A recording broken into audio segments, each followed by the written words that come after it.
Assalamualaikum warahmatullahi wabarakatuh. Pertama-tama marilah kita bersyukur kepada Allah Subhanahu wa taala karena hari ini kita masih bisa diberikan kesempatan dengan kesehatan yang Allah berikan kepada kita semua. Oke, untuk mengawali pertemuan hari ini mari kita baca basmalah bersama-sama. Semoga di pertemuan kali ini kita mendapatkan manfaat, mendapatkan faidah, mendapatkan pengetahuan yang berharga. Bismillahirrahmanirrahim. Oke, sahabat-sahabati semua dan kawan-kawan semua yang saya hormati dan saya banggakan, hari ini kita akan mempelajari sebuah materi yang berhubungan dengan mata kuliah kita, yaitu komunikasi organisasi, tentang fungsi dan format interaksi dalam komunikasi organisasi. Di dalam materi ini akan kita mulai dengan bagaimana kita memahami fungsi dan pesan komunikasi organisasi itu sendiri seperti apa. Yang kedua juga kita akan membahas tentang format interaksi komunikasi dalam organisasi itu sendiri seperti apa. Dan yang ketiga adalah bagaimana hubungan antara fungsi pesan komunikasi dengan format interaksi komunikasi organisasi. Oke. Untuk mempersingkat waktu, mari kita membahas yang item pertama, yaitu mengenai tentang fungsi pesan dalam komunikasi organisasi. Dari beberapa referensi yang ada terkait tentang pembacaan terhadap fungsi dan pesan komunikasi organisasi, hal yang pertama akan kita bahas adalah berkisah tentang tujuan pesan komunikasi organisasi. Ada 4 pesan didasarkan pada tujuan pesan dalam komunikasi organisasi. Yang pertama adalah ngomong tentang pesan yang tujuannya untuk pemeliharaan. Yang kedua adalah ngomong tentang pesan yang memang tujuannya untuk penugasan. Yang ketiga adalah pesan yang fungsinya untuk kemanusiaan. Dan yang terakhir adalah pesan yang tujuannya untuk pembaharuan. Dari masing-masing tujuan ini akan kita temui dalam praktek-praktek organisasi. Salah satunya misalkan untuk pemeliharaan.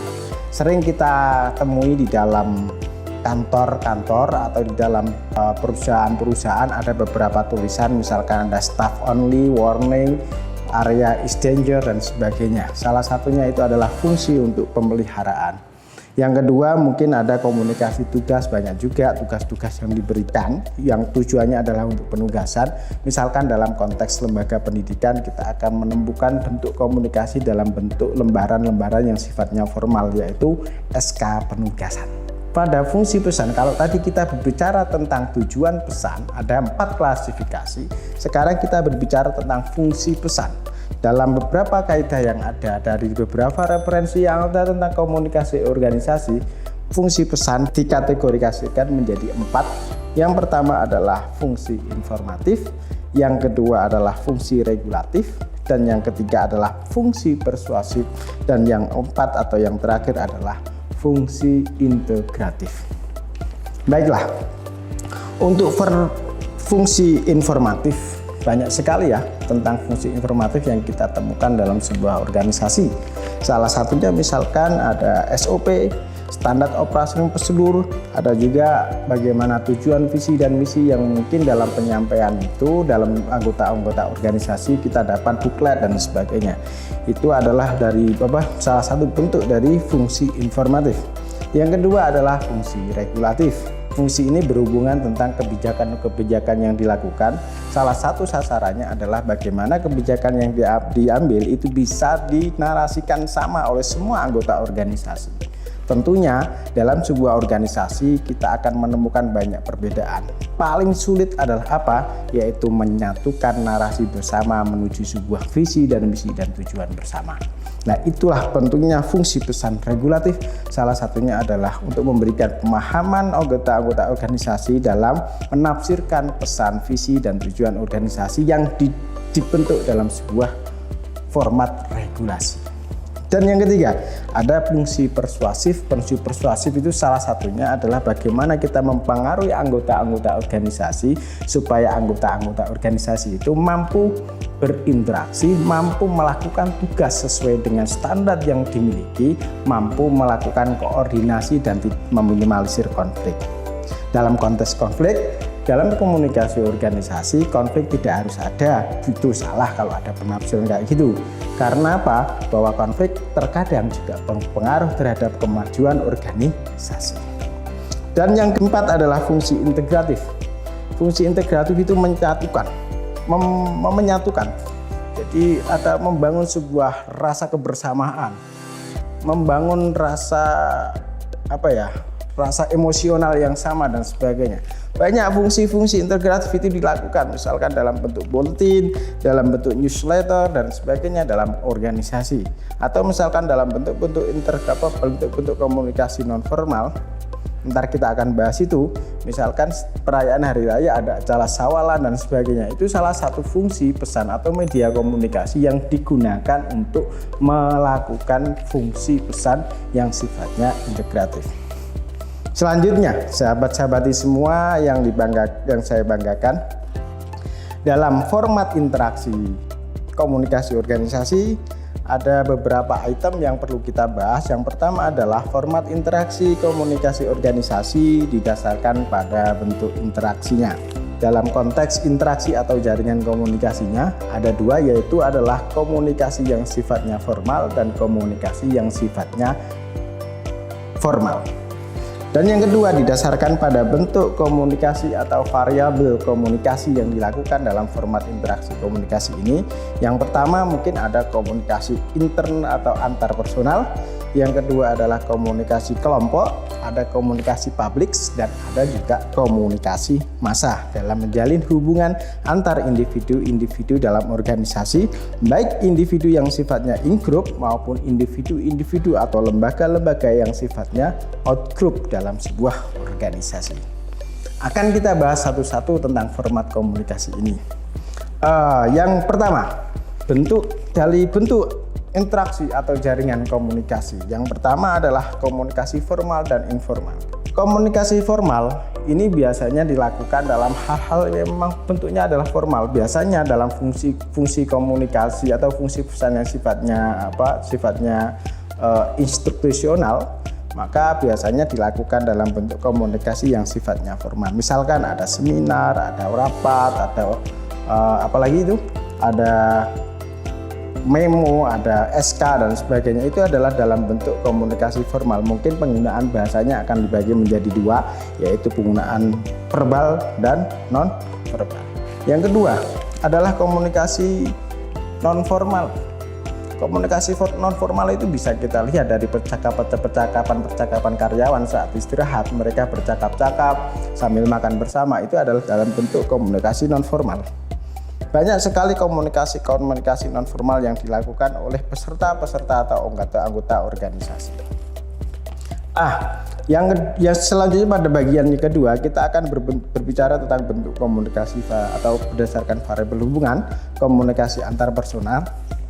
Ada beberapa pandangan yang menganggap bahwa fungsi dari komunikasi antar personal itu adalah bagaimana menampilkan eksistensi diri, menampilkan bentuk bahwa dirinya mempunyai legitimasi, menampilkan bentuk bahwa diri person itu butuh kasih sayang dan sebagainya. Maka dalam motivasi itu setiap individu dalam organisasi akan melakukan komunikasi antar personal dengan individu yang lain. Yang kedua adalah komunikasi kelompok. Dalam konteks ini komunikasi kelompok dibagi menjadi dua, ada komunikasi kelompok kecil dan ada komunikasi kelompok besar. Kita tahu sendiri dalam organisasi kita akan menemukan banyak kelompok, kita dalam organisasi juga kita akan menemukan banyak geng dan sebagainya. Mungkin kelompok-kelompok itu dibentuk karena afiliasi ideologi, atau juga dibentuk karena hobi yang sama, atau dibentuk juga karena asal dari kedaerahan yang sama. Maka banyak kelompok-kelompok dalam organisasi. Hal yang terpenting adalah bagaimana narasi komunikasi dari dalam kelompok-kelompok ini menjadi sebuah narasi yang memang tujuannya adalah untuk menuju pada sebuah visi dan misi organisasi. Yang ketiga adalah komunikasi publik. Kita dalam konsep public relation, misalkan kita kenal public relation itu ada dua grup, yaitu in-group dan out-group.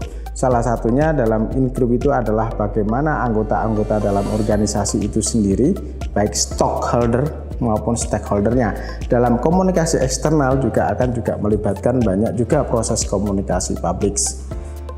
Misalkan dalam bentuk komunikasi publik adalah acara seremonial misalkan, atau yang kedua adalah acara-acara yang sifatnya mengundang orang banyak atau menghadiri orang banyak, misalkan sawalan, itu juga bagian dari komunikasi publik. Atau perayaan sambutan 17-an Agustus di sebuah perusahaan atau lembaga-lembaga pemerintah yang menghadirkan semua organisasi, semua individu anggotanya, itu juga bagian dari komunikasi publik.